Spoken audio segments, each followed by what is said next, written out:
Hi guys, welcome back to Mallu drama lover. നമ്മൾ ഇന്ന് ഈ ഡ്രാമയുടെ നെക്സ്റ്റ് പാർട്ടാണ് കാണാൻ പോകുന്നത്. കഴിഞ്ഞ പാർട്ടിൽ നമ്മൾ കണ്ടത് ഹോറങ്ങിന് അപകടം സംഭവിച്ചെന്ന് പറഞ്ഞ് മിസ്റ്റർ പാർക്കിന്റെ അടുത്ത് നിന്ന് ഇവർക്ക് കോള് വരുന്നുണ്ട്. ഇത് കേട്ടതും എല്ലാവരും ഷോക്കായി നമ്മുടെ ഹോറങ്ങിനെ തേടി പോകുവാണ്. പക്ഷേ സൊങ്വുവിന് മാത്രം പോകാനായിട്ട് കഴിയുന്നില്ല. കാരണം മഞ്ഞിലേക്ക് ഇറങ്ങാൻ അവന് പേടിയാണ്. ഹെയിൻ മരിച്ചതും ആക്സിഡന്റ് സംഭവിച്ചതൊക്കെയാണ് അവൻ ഓർമ്മയിൽ വരുന്നത്. പക്ഷേ ഹോറങ്ങിനെ എങ്ങനെയെങ്കിലും രക്ഷിച്ചേ മതിയാവൂ എന്ന് പറഞ്ഞ് അവൻ പെട്ടെന്ന് മഞ്ഞിലേക്ക് ഇറങ്ങിയതും പെട്ടെന്ന് തല കറങ്ങി താഴെ വീഴുവാണ്. ഇതുവരെയാണ് നമ്മൾ കണ്ടു നിർത്തിയത്. ഇനി മുന്നോട്ട് എന്താണ് സംഭവിക്കാൻ പോകുന്നതെന്ന് നമുക്ക് കണ്ടറിയാം. കട്ട് ചെയ്താല് നമ്മുടെ സൊങ്ഹു അവരുടെ ഗ്രൂപ്പ് ഫോട്ടോയുമായിട്ട് മാർട്ടിനുള്ളിലെ സ്റ്റോറിൽ തന്നെ ഇങ്ങനെ ചടഞ്ഞിരിക്കുവാണ്. കുറച്ചു കഴിഞ്ഞതും പോയ ബോയ്സ് എല്ലാവരും ഓടി തിരികെ വരുന്നുണ്ട്. സൊങ്ഹു, നിനക്ക് എന്താണ് പറ്റിയത്? നിന്റെ ഒറ്റയ്ക്ക് വിട്ടു പോയതിന് സോറി എന്ന് പറയാണ്. പക്ഷെ സൊങ്ഹു ആണെങ്കിൽ ഒന്നും തന്നെ മിണ്ടുന്നില്ല. എന്തോ പ്രതിമ കാണിക്കാൻ അവൻ ഇങ്ങനെ അനങ്ങാതിരിക്കുവാണ്. എല്ലാവർക്കും ഇത് കണ്ട് പേടിയാകുന്നുണ്ട്. എന്താണ് നിനക്ക് പറ്റിയത്? എന്താ നീ ഒന്നും മിണ്ടാത്തതെന്ന് അവര് ചോദിച്ചുകൊണ്ടിരിക്കുമ്പോ അപ്പൊ പെട്ടെന്ന് നമ്മുടെ സൊങ്ഹു ഹോറങ് ചേട്ടൻ എവിടെയാണെന്ന് ചോദിക്കുവാണ്. ഇത് കേട്ട് തേഹോയും ആദ്യം നീ നിന്റെ കാര്യം നോക്കടാ, നിനക്ക് എന്താ ഇപ്പോ പറ്റിയതെന്ന് അവര് ചോദിച്ചുകൊണ്ടിരിക്കുമ്പോ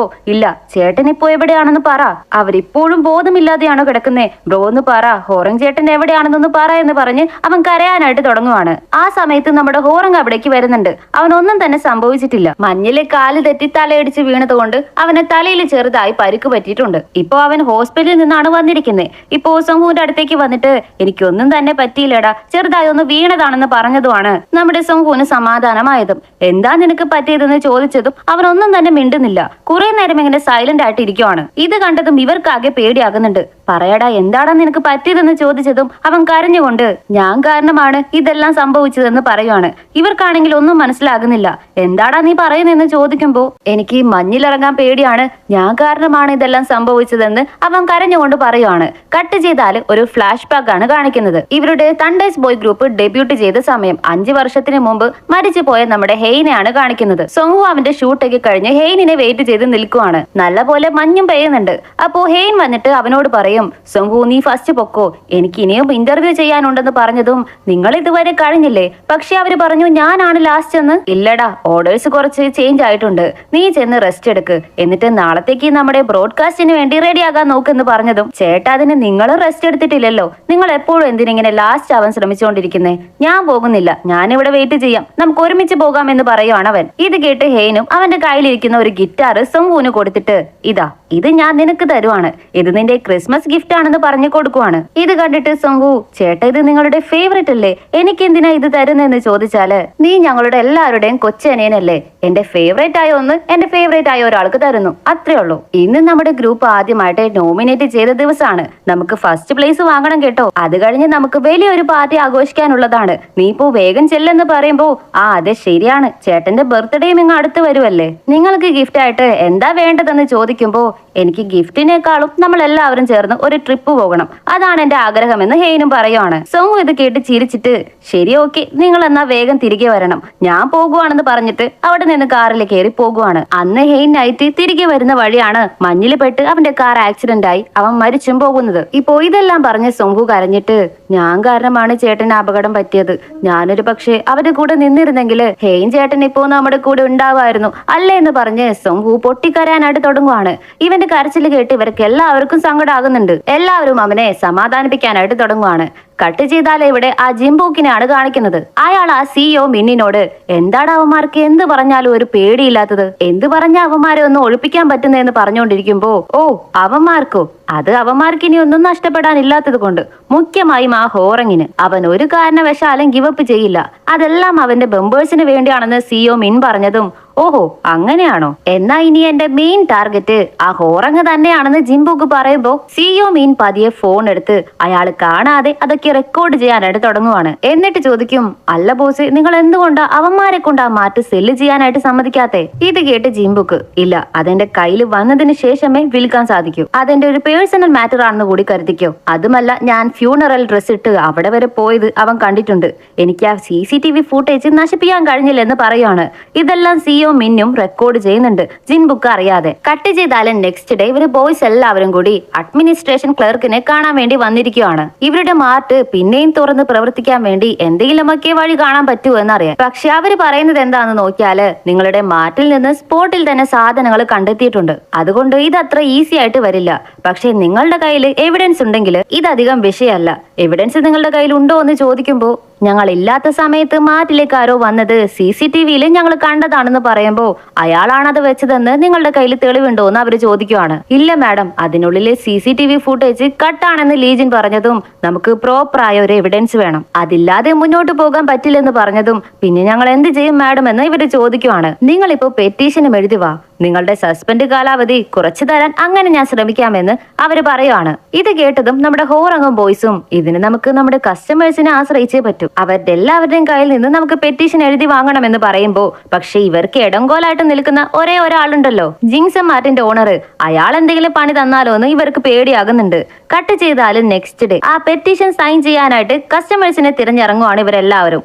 സോഹു ആണെങ്കിൽ ആ ഡാൻസ് പഠിപ്പിച്ചു കൊടുക്കുന്ന പിള്ളേരുണ്ടല്ലോ അവരുടെ കയ്യിൽ നിന്ന് സൈൻ എഴുതി വാങ്ങുന്നുണ്ട്. നമ്മുടെ ലീജൻ ആണെങ്കിൽ 3 കസ്റ്റമേഴ്സ് ലേഡീസിന് അവന്റെ ഫാഷൻ ക്ലോത്ത് ഗിഫ്റ്റ് ആയിട്ട് കൊടുത്തിട്ട് സൈൻ ചെയ്യിപ്പിക്കാനായിട്ട് നോക്കുവാണ്. പോരാത്തതിന് അവരുടെ മുമ്പിലിരുന്ന് സെന്റി വരെ അടിക്കാൻ തുടങ്ങിയതും ആ അമ്മച്ചിമാരെല്ലാവരും അതിൽ വീഴുന്നുണ്ട്. അപ്പോഴാണ് കറക്റ്റ് ആയിട്ട് ആ കുട്ടി ഉണ്ടല്ലോ അവൻ അവിടേക്ക് വരുന്നത്. അവൻ വന്നിട്ട് എനിക്കും ഇതിൽ സൈൻ ചെയ്യണമെന്ന് പറഞ്ഞതും ലീജൻ ഇത് കേട്ട് ചിരിച്ചിട്ട് മോനെ നിനക്കിത് എന്താണെന്നെങ്കിലും അറിയാമോ എന്ന് ചോദിക്കുവാണ്. അതെ, ഇത് ഹെൽപ്പ് ചോദിക്കാനുള്ള ലെറ്റർ അല്ലേ, 10 വയസ്സിന്റെ അറിവ് മതി ഇതെല്ലാം മനസ്സിലാക്കാൻ എന്ന് അവൻ പറഞ്ഞതും ആഹാ നീയാള് കൊള്ളാലോ, ശരി നീയും ഒരു പേപ്പറിൽ സൈൻ ചെയ്തോ എന്ന് പറഞ്ഞ് അവന് കൊടുക്കുവാണ്. ഇതിന് നിനക്ക് വേണ്ടി എന്ത് ഗിഫ്റ്റ് ആണ് ഞാൻ തരേണ്ടതെന്ന് ലീജൻ ചോദിക്കുമ്പോ എനിക്ക് ഗിഫ്റ്റ് ഒന്നും വേണ്ട ചേട്ടാ, ഞാനന്ന് ഷൂട്ട് ചെയ്തില്ലേ വ്ലോഗ്, അതെനിക്ക് എഡിറ്റ് ചെയ്ത് തന്നാ മതി എന്ന് പറഞ്ഞതും ഇത് കേട്ട് ഇവൻ കൺഫ്യൂസ്ഡ് ആയി. വ്ലോഗോ എന്ന് ചോദിക്കുവാണ്.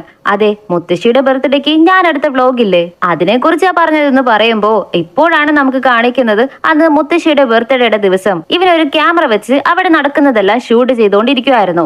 അത് ലീജിന്റെ ക്യാമറയായിരുന്നു. അപ്പോ നീയാണോ എന്റെ ക്യാമറ സ്റ്റോറിനുള്ളിൽ വെച്ചിട്ട് പോയതെന്ന് ലീജിൻ ചോദിക്കുമ്പോ അതെ എന്ന് അവനും പറയും. കട്ട് ചെയ്താല് മാർട്ടിലാണ് കാണിക്കുന്നത്. ജിന നമ്മുടെ യോങ്മിനെ കാണാനായിട്ട് മാർട്ടിലേക്ക് വന്നിരിക്കുവാണ്. അത് മാത്രല്ല അവളെ കൊണ്ട് പറ്റുന്ന രീതിയിൽ നിറയെ പേരെ കൊണ്ട് പെറ്റീഷൻ സൈൻ ചെയ്ത പേപ്പറുമായിട്ടാണ് വന്നിരിക്കുന്നത്. ഇത് വാങ്ങാനായിട്ട് യോങ്മിന് മടിച്ചു നിൽക്കുന്നത് കണ്ട് ഇത് വേഗം പിടിക്കാൻ എന്റെ കൈ വേദനിക്കുന്നെന്ന് പറഞ്ഞതും പെട്ടെന്ന് അവൻ അത് അവളുടെ കയ്യിൽ നിന്ന് വാങ്ങി പിടിക്കും. എന്നിട്ട് യോങ്മിൻ അവളെ നോക്കി ഇതെല്ലാം എഴുതി നിന്റെ കൈ വേദനിക്കുന്നുണ്ടാകും അല്ലേ എന്ന് ചോദിക്കുമ്പോ അവളും അതെ ചെറുതായിട്ടെന്ന് പറയുമ്പോ ശരി വാ ഞാൻ നിനക്ക് നിന്റെ കൈ മസാജ് ചെയ്തു തരാമെന്ന് പറഞ്ഞ് അവൻ ജീനയുടെ കയ്യിൽ പിടിച്ച് മസാജ് ചെയ്ത് കൊടുക്കാനായിട്ട് തുടങ്ങുവാണ്. ഇവരിത്ര ലൗലി ഡൗലി ആയിട്ട് സൊള്ളിക്കൊണ്ട് നിൽക്കുന്നത് കണ്ട് നമ്മുടെ ഏറിമിനാണ് കൂടുതലും നാണം വരുന്നത്. അവള് നാണം വന്നാകെ ബ്ലഷ് ആയി ചിരിച്ചുകൊണ്ട് നോക്കി നിൽക്കുവാണ്. അതേസമയം ജിങ്സം മാറ്റിലിരുന്ന് സവാളയുടെ തൊലി കളഞ്ഞുകൊണ്ടിരിക്കുന്ന തേഹോനെയാണ് കാണിക്കുന്നത്. അയാളുടെ കയ്യിൽ നിന്നും പെറ്റീഷൻ സൈൻ എഴുതി വാങ്ങിക്കണല്ലോ, അതിനുവേണ്ടി ഇവനെയാണ് എല്ലാവരും ബലിയാടാക്കിയിരിക്കുന്നത്. പാവം ഒരു കുന്ന് സവാളയും കൂട്ടി വെച്ച് കുത്തിയിരുന്ന് തൊലി കളഞ്ഞുകൊണ്ടേ ഇരിക്കുവാണ്. അപ്പോ ജിങ്സം മാർട്ടിന്റെ ഓണർ അവിടേക്ക് വന്ന് എന്താണോ ഇതുവരെ കഴിഞ്ഞില്ലേ, ഞങ്ങൾക്കിത് വേഗം വേണമെന്ന് പറയുമ്പോ ബോസേ ഒരു ലെറ്ററിന് വേണ്ടി ഇത്രയും സവാള അത് ഇത്തിരി കൂടുതലല്ലേ, ഇത് ഭയങ്കര എരിയുന്നുണ്ട്, എനിക്ക് വേറെ എന്തെങ്കിലും പണി തന്നാ മതി എന്ന് പറഞ്ഞതും പറ്റില്ല, നിനക്ക് സൈൻ വേണോ വേണ്ടയോ, വേണമെങ്കിൽ വേഗം ചെയ്ത് തീർത്തോ, അങ്ങനെയാണെങ്കിൽ ഞാൻ എന്റെ കസ്റ്റമേഴ്സിന്റെ കയ്യിൽ ഇതും സൈൻ വാങ്ങി തരാമെന്ന് പറഞ്ഞതും അത്രേ ഉള്ളൂ. ബോസെ നോക്ക് ഞാൻ 100ാമത്തെ സവാളയാണ് തൊലി കളയാൻ പോകുന്നതെന്ന് പറഞ്ഞ് അവ സന്തോഷമായിട്ട് അതൊക്കെ ചെയ്യാനായിട്ട് തുടങ്ങുവാണ്. ഇത് കണ്ടിട്ട് ജിങ്സം മാർട്ടിന്റെ ഓണർ ചിരിച്ചിട്ട് എനിക്ക് അവന്മാരെ റാഗ് ചെയ്ത് ബോറടിച്ചു തുടങ്ങി, ഇനി എത്രയും അടുത്ത് തന്നെ വേറെ ആരെങ്കിലും കണ്ടുപിടിക്കണമെന്ന് പറഞ്ഞ് അയാൾ അവിടെ നിന്ന് പോകുവാണ്. ഇപ്പോ കട്ട് ചെയ്താല് ബോറ മാർട്ടിലാണ് കാണിക്കുന്നത്. നമ്മുടെ ഏറം ബില്ലും കാര്യങ്ങളൊക്കെ ചെക്ക് ചെയ്തുകൊണ്ട് നിൽക്കുമായിരിക്കും. അപ്പോ മിസ്റ്റർ പാർക്ക് അവിടേക്ക് വരുന്നുണ്ട് ഒരു പെട്ടി നിറയെ സ്വീറ്റ് പൊട്ടറ്റോസും ആയിട്ട്. ഏറിമിന് മിസ്റ്റർ പാർക്ക് ആരാണെന്ന് അറിയില്ലല്ലോ, അതുകൊണ്ട് സോറി ഞങ്ങൾക്കിപ്പോ ഓർഡർ എടുക്കാനായിട്ട് പറ്റില്ല, ഞങ്ങളുടെ ബിസിനസ് ഇതുവരെ റൺ ചെയ്ത് തുടങ്ങിയില്ലെന്ന് അവള് പറഞ്ഞതും അതുകൊണ്ടാണ് ഞാൻ 10 പെട്ടിക്ക് പകരം ഒരു പെട്ടിയുമായിട്ട് വന്നത്, ഇത് നിങ്ങളുടെ ബോസുമായിട്ട് കുക്ക് ചെയ്ത് കഴിച്ചു എന്ന് പറഞ്ഞതും അപ്പോ നിങ്ങളാണോ മിസ്റ്റർ പാർക്ക് എന്ന് അവള് ചോദിക്കുവാണ്. അതെ ഞാനാണ് മിസ്റ്റർ പാർക്ക്. ഹോറങ്ങില് നടന്ന ആക്സിഡന്റില് എനിക്ക് ഒരുപാട് വിഷമമുണ്ട്, അവനിപ്പോ എങ്ങനെയുണ്ടെന്ന് ചോദിച്ചുകൊണ്ടിരിക്കുമ്പോഴാണ് ജിൻസം മാർട്ടിൽ നിന്നും പെറ്റീഷനൊക്കെ സൈൻ ചെയ്ത് വാങ്ങി തേഹോയും മറ്റുള്ള ബോയ്സും അവിടേക്ക് കയറി വരുന്നത്. ഹോറങ് ഇവരെ കണ്ടതും മിസ്റ്റർ പാർക്ക് നിങ്ങൾ എന്താ ഇവിടെ ചെയ്യുന്നതെന്ന് ചോദിക്കുമ്പോ ഞാൻ അതിന്റെ സുഖവിവരമൊക്കെ അറിഞ്ഞിട്ട് പോകാൻ വേണ്ടി വന്നതാണ് മോനെ, നിനക്കിപ്പോ എങ്ങനെയുണ്ടെന്ന് ചോദിച്ചതും എനിക്കിപ്പോ കുഴപ്പമൊന്നുമില്ല, ഞാൻ ഇന്ന് മുതൽ വർക്ക് ചെയ്യാൻ തുടങ്ങിയതേ ഉള്ളൂ എന്ന് അവൻ പറഞ്ഞതും അല്ല ഞാൻ എന്റെ വർക്കറിനെ തേടി ഇറങ്ങിയതാണ്, എന്റെ ഓഫീസർ വർക്കിനെ കുറിച്ച് നീ ആലോചിച്ചോ ഇല്ലയോ എന്ന് അവർ ചോദിച്ചതും മറ്റുള്ള എല്ലാവരും ഇത് കേട്ട് കൺഫ്യൂസ്ഡ് ആയിട്ട് നിൽക്കുവാണ്. ഇത് കേട്ട് ഹോറങ് എന്ത് ഓഫീസർ എന്ന് ചോദിക്കുമ്പോ ഹോറങ്ങും അല്ലടാ അതെന്ന് പറയാനായിട്ട് വരുമ്പോഴേക്കും ഇവൻ പറഞ്ഞു മാർട്ട് കുറച്ച് പ്രശ്നത്തിലാണെന്ന്. അത് കേട്ട് ഞാൻ പറഞ്ഞു നീ ആ മാർട്ടൊക്കെ വിട്ടിട്ട് എന്റെ സ്റ്റോറിലേക്ക് വാ, അവിടെ നീ അതൊക്കെ ഏറ്റെടുത്ത് നടത്ത്, ഓഫീസറായിട്ട് വർക്ക് ചെയ്യാൻ പറഞ്ഞു, അതിനെ കുറിച്ചാണെന്ന് പറയുമ്പോ ഇത് കേട്ട് എല്ലാവരും അപ്സെറ്റ് ആയിട്ട് നമ്മുടെ ഹോറങ്ങിനെ തന്നെ നോക്കുവാണ്. അതേസമയം ഇവിടെ ജിൻബുക്കിനെയാണ് കാണിക്കുന്നത്. അയാൾ ഒരു വക്കീലിനെ വിളിച്ച് വക്കീലെ നിങ്ങൾ വന്നുകൊണ്ടിരിക്കുവല്ലേ, ആ നിങ്ങളെ ഒരു കാര്യം ഓർമ്മിപ്പിക്കാൻ വേണ്ടി വിളിച്ചതാണ്, ചോയ് ഹോറങ്ങാണ് നമ്മുടെ ടാർഗറ്റ് എന്ന് അയാൾ പറയുവാണ്. ഹോറങ്ങിനെ വെച്ച് ഇവൻ എന്തോ പ്ലാൻ ചെയ്യുന്നുണ്ട്. ഇപ്പോ കട്ട് ചെയ്താല് ഇവരെല്ലാവരും വളഞ്ഞു നിന്ന് നമ്മുടെ ഹോറങ്ങിനെ ക്വസ്റ്റ്യൻ ചെയ്യാനായിട്ട് തുടങ്ങി. ആ അഡ്മിനിസ്ട്രേഷൻ ഓഫീസർ നമ്മളോട് പറഞ്ഞതല്ലേ എത്രയും പെട്ടെന്ന് പെറ്റീഷൻ സൈൻ ചെയ്ത് കൊടുത്താല് നമുക്ക് എല്ലാം റെഡിയാക്കാൻ പറ്റുമെന്ന്. പക്ഷെ നീ അതൊന്നും കാണാതെ മിസ്റ്റർ പാർക്കിന് മേലെയാണോ ഹോപ്പ് വെക്കുന്നേ? അല്ലടാ, അത് അങ്ങനെ ഒന്നല്ല എന്ന് ഹോറങ് പറയുന്നുണ്ടെങ്കിലും ഞാൻ ഒരേ ഒരു പെറ്റീഷൻ പേപ്പർ സൈൻ ചെയ്ത് വാങ്ങാൻ വേണ്ടി ഒരു 10 കിലോ സവാള തൊലി കളഞ്ഞിട്ടാണ് വന്ന് നിൽക്കുന്നത്. പക്ഷെ നീ ഇതെല്ലാം വിട്ട് തനിയെ പുറത്തു പോയി രക്ഷപ്പെടാനാണ് നോക്കുന്നതെന്ന് പറഞ്ഞ് തേഹോ ടെൻഷൻ ആകാനായിട്ട് തുടങ്ങിയതും നമ്മുടെ സോങ്ഹു, ചേട്ടാ അവരാ ഓഫീസർ ജോലി അക്സെപ്റ്റ് ചെയ്തിട്ടൊന്നുമില്ലല്ലോ, നിങ്ങൾ ഇങ്ങനെ ദേഷ്യപ്പെടാതെ എന്ന് പറയുമ്പോ യോങ്മിൻ ഇത് കേട്ടിട്ട് അതെ, അത് മാത്രമല്ല ഈ മാർട്ടിന് വേണ്ടി ഇവൻ അവന്റെ സേവിങ്സ് മുഴുവനും ചിലവാക്കിയതല്ലേ, അവനും അവന്റെ ആവശ്യത്തിന് പണമൊക്കെ സേവ് ചെയ്യണ്ടേ, എനിക്ക് മനസ്സിലാകുമെന്ന് പറഞ്ഞതും എടാ ഞാൻ പറഞ്ഞില്ലേ നിങ്ങൾ വിചാരിക്കുന്ന പോലെ അല്ലെന്ന് ഹോറങ് പറഞ്ഞതും ഇത് കേട്ട് ലീജുൻ പോട്ടെടാ എനിക്ക് ഒരു ജോലി കിട്ടിയെന്ന് പറയുവാണ്. അപ്പോ നീ ഇവിടെ നിന്ന് പോകാൻ പോകുവാണെന്ന് തേഹോ ചോദിച്ചാല് ഏജൻസി എന്റെ ചാനൽ കണ്ട് എനിക്കൊരു പുതിയ കോൺട്രാക്ട് തന്നിട്ടുണ്ട്. പക്ഷെ ഞാൻ അവരോട് പറഞ്ഞു എനിക്ക് എന്റെ മാർട്ടാണ് വലുതെന്ന്, അതുകൊണ്ട് ഞാൻ പോകുന്നില്ലെന്ന് ഹോറങ്ങിനെ നോക്കി പറഞ്ഞതും എന്നാൽ ഞാനും മിസ്റ്റർ പാർക്കിന്റെ അടുത്തേക്ക് പോകുന്നില്ല, നിങ്ങൾ എല്ലാവരും ഹാപ്പിയാണോ, നിങ്ങൾക്ക് എല്ലാവർക്കും എന്താ പറ്റിയത് ഗായ്സ് എന്ന് ഹോറങ് ചോദിക്കുവാണ്. അങ്ങനെ ഇവര് സംസാരിച്ചുകൊണ്ട് നിൽക്കുമ്പോഴാണ് ജിൻബുക്ക് പറഞ്ഞു വിട്ട ആ വക്കീൽ അവിടേക്ക് കയറി വരുന്നത്.